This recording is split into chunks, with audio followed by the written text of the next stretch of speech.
Assalamu alaikum wa rahmatullahi wa barakatuh. Salut à vous tous. Avant d'entamer notre discours sur les problèmes du calendrier lunaire hégirien, leurs causes et comment les résoudre, nous allons donner un petit aperçu historique du comment on est arrivé au calendrier grégorien d'aujourd'hui, considéré scientifiquement juste et qui est utilisé par tous les pays du monde, y compris les pays musulmans. L'introduction du calendrier grégorien en remplacement du calendrier julien commença le 15 octobre 1582, avec les pays se réclamant de l'alignement sur Rome. L'Espagne, le Portugal, les États de la péninsule italienne, l'Italie n'était pas encore unie à l'époque, elle était en plusieurs États, dont les États pontificaux aussi. Le but était de lutter contre la dérive de la date de Pâques, le dimanche après la première lune de l'équinoxe de printemps, et qui se déplaçait vers les mois d'hiver, comme se déplacent malheureusement aujourd'hui les mois du calendrier hégirien. Regardez ce qu'il arriverait si on n'ajusterait pas le jour du 29 février au calendrier grégorien, c'est-à-dire si on n'applique pas les années bissextiles. Les saisons et les mois iraient à la dérive. Regardez bien dans cette application vidéo. Alors, le passage du calendrier julien au calendrier grégorien, promulgué par le pape Grégoire XIII en février 1582, a eu lieu dans un court délai, souvent moins d'un an, dans la plupart des pays catholiques. En revanche, les pays protestants comme les pays orthodoxes ont ignoré ou refusé cette réforme, du fait qu'ils récusaient l'autorité religieuse du pape, en particulier les pays non chrétiens, musulmans ou autres, comme la Corée, le Japon, la Syrie, la Chine et puis tous les pays arabes et musulmans du monde. La réforme consistait dans la suppression de 3 années bissextiles sur une période de 400 ans. C'est-à-dire, en 400 ans, il faudrait qu'ils enlèvent 3 années bissextiles, c'est-à-dire combien? 36 mois. C'est bien ça. Donc, et ceci afin d'empêcher une dérive, qui serait assez faible bien sûr, du calendrier par rapport aux événements astronomiques connus de longue date. Équinoxe et solstice. Arrêtons-nous un peu ici pour essayer de comprendre ensemble ce que sont les équinoxes et ce que sont les solstices et leur rôle vis-à-vis des saisons. Vous devez savoir que le solstice d'hiver a lieu ce 21 décembre prochain.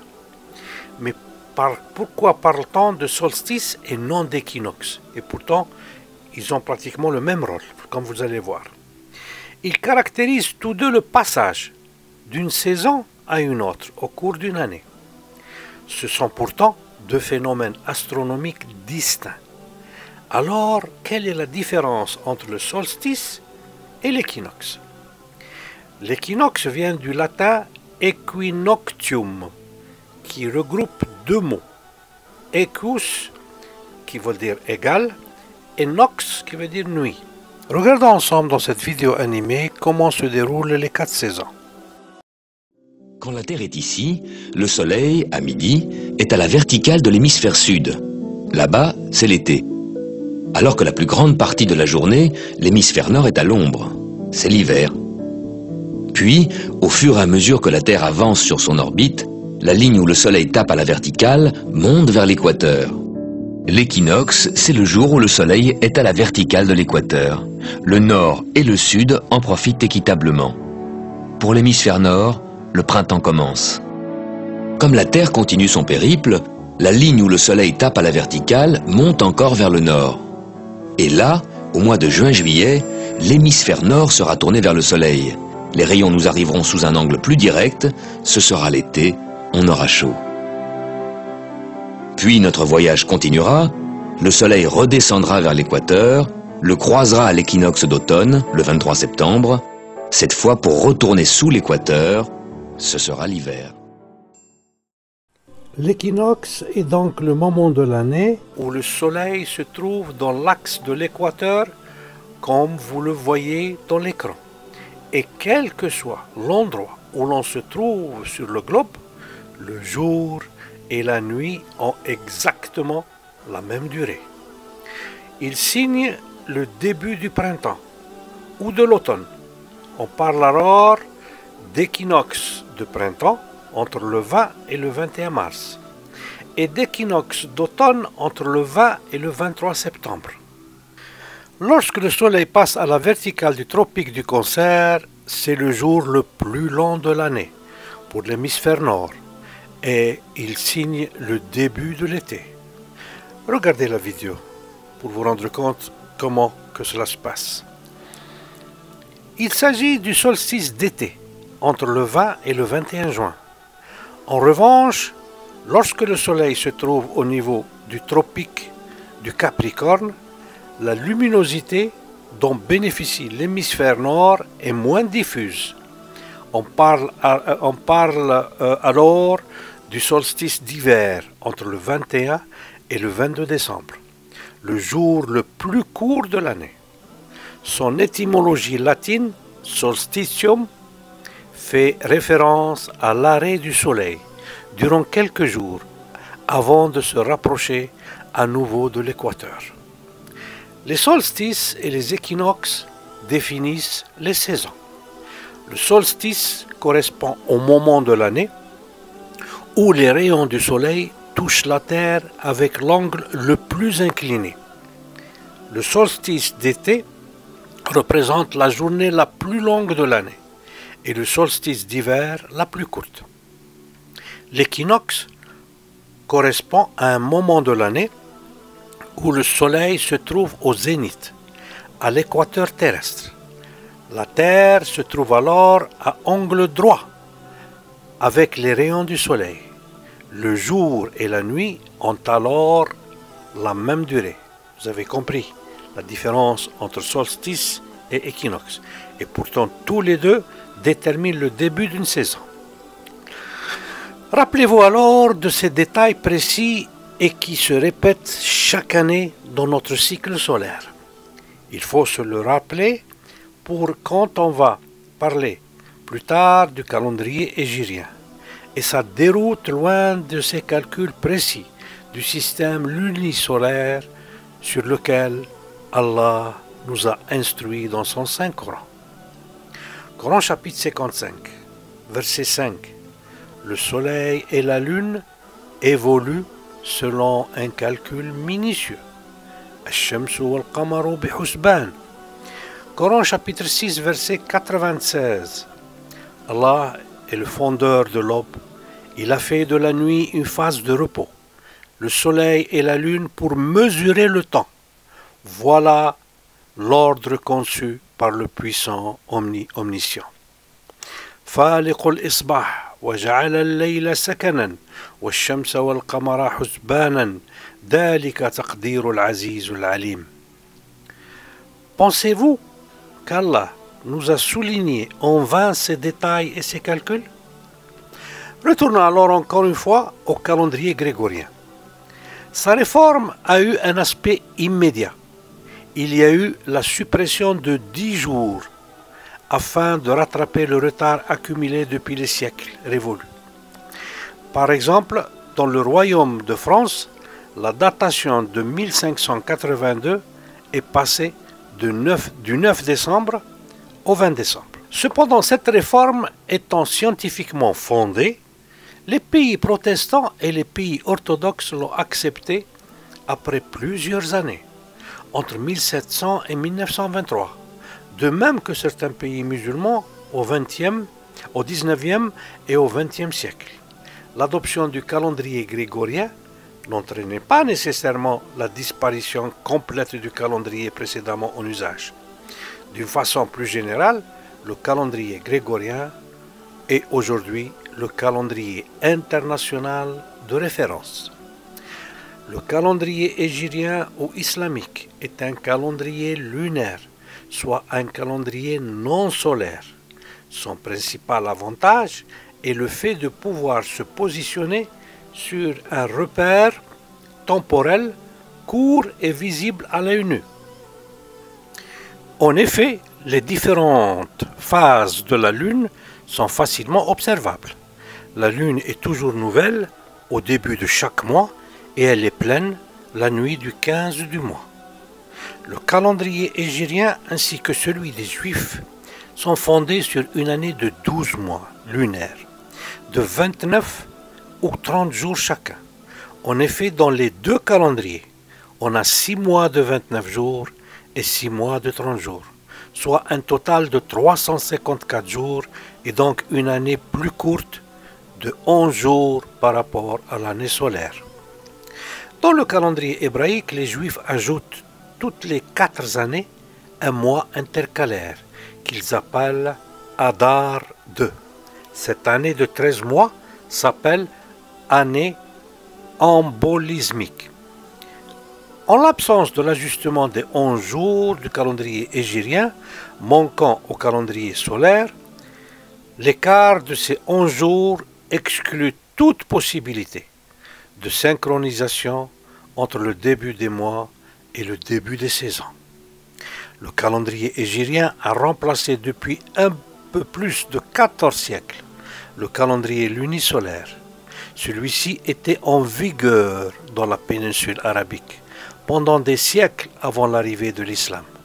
Et au moins 9 ans après l'hégire, donc il a duré 9 ans après l'hégire, mais selon certaines interprétations, mais comme on va voir, il a duré encore plus longtemps. Il comportait des mois lunaires synchronisés avec le cycle solaire. Pour y arriver, les Arabes ajoutaient un mois intercalaire, 7 fois tous les 19 ans.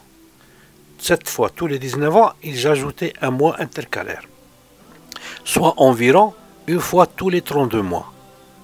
Ils appelaient ce mois An-Nasi, qui signifie le mois différé.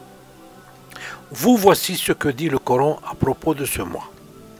Coran chapitre 9, versets 36 et 37. Le nombre de mois auprès d'Allah est de 12 mois, dans la prescription d'Allah, le jour où il créa les cieux et la terre. 4 de ces mois, 4 d'entre eux sont sacrés. Telle est la religion droite.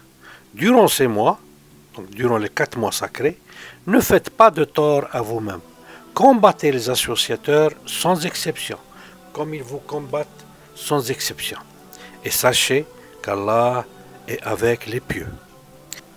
إن عدة الشهور عند الله 12 شهرا في كتاب الله يوم خلق السماوات والأرض منها 4 حرم ذلك الدين القيم فلا تظلموا فيهن أنفسكم وقاتلوا المشركين كافة كما يقاتلونكم كافة واعلموا أن الله مع المتقين. Coran 9, verset 37. Le report d'un mois sacré à un autre est un surcroît de mécréance. Par là, les mécréants sont égarés. Une année, ils le font profane et une année, ils le font sacré, afin d'ajuster le nombre de mois qu'Allah a fait sacré. Ainsi rendent-ils profane ce qu'Allah a fait sacré. Leurs méfaits leur sont enjolivés et Allah ne guide pas les gens mécréants. إنما النسيء زيادة في الكفر يضل به الذين كفروا يحلونه عاما ويحرمونه عاما ليواطئوا عدة ما حرم الله فيحل ما حرم الله زين لهم سوء أعمالهم والله لا يهدي القوم الكافرين. À l'aide de l'intercalation ou l'ajustement de l'année lunaire, les noms des mois du calendrier étaient alignés avec les saisons, en particulier les 2 mois Rabi' al-Awwal et Rabi' al-Thani, tombés systématiquement au printemps. Ces 2 mois succédaient au mois de Safar et précédaient les 2 mois de Jumada, et le mois de Ramadan, dont le nom signifie les premières pluies fines qui annoncent le début de l'automne. الرماد المطر يأتي قبل الخريف فيجد الأرض حارة محترقة. Elle débutait après l'équinoxe d'automne, soit une période pendant laquelle le jour et la nuit sont presque égaux, qu'on habite en Finlande ou en Afrique du Sud, et la température est très modérée. L'idée du mois intercalaire est empruntée par les tribus arabes pré-islamiques au calendrier juif, lui-même un calendrier lunisolaire emprunté des Babyloniens et en vigueur jusqu'à aujourd'hui. L'objectif de cette intercalation était de faire correspondre les mois du pèlerinage au dernier mois de l'automne. Les musulmans croient presque unanimement que le dernier prophète avait lui-même aboli le mois intercalaire, An-Nasi, vers la 9e année de l'Hégire, sur la base des versets 9.36 et 9.37 qu'on a cités plus haut et que vous voyez sur l'écran. Le verset 9.36 fixe à 12 le nombre de mois d'une année, tandis que le verset 9.37 aurait interdit l'intercalation selon l'interprétation traditionnelle. Cette interdiction a rendu le calendrier hégirien inactif. Il ne peut plus répondre aux besoins des populations musulmanes, de gérer leur activité à long terme, de prévoir, de programmer et d'organiser à l'avance tout ce qui doit l'être. En conséquence, le calendrier hégirien n'est utilisé aujourd'hui que pour déterminer les dates associées à des événements religieux. Pour tous les autres usages, les musulmans du monde entier utilisent depuis environ 2 siècles le calendrier grégorien.